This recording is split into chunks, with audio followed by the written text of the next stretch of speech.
खेबुडकरांना हे सांगण्यात आलं की अशी लावणी लिहा जी लावणी अभिनेत्रीनं तिच्या तरुणपणी गायलेली असते आणि त्या लावणीला गेलेले श्रोते ते रसिक त्यावेळेचे तरुण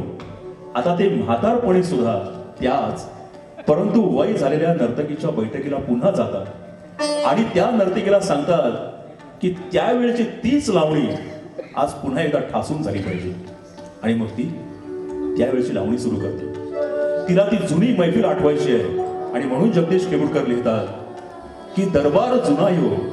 हंड्या झुंबर नव मध्यान रातीला आता लावा अत्तर दिव अंग अंगी मी रंग खेळते केसामध्ये मरवा पुढे ऐकूया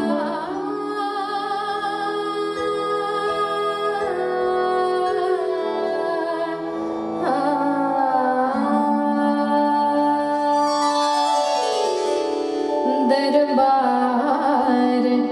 जुना यो हंड्या झुंबर नव मध्या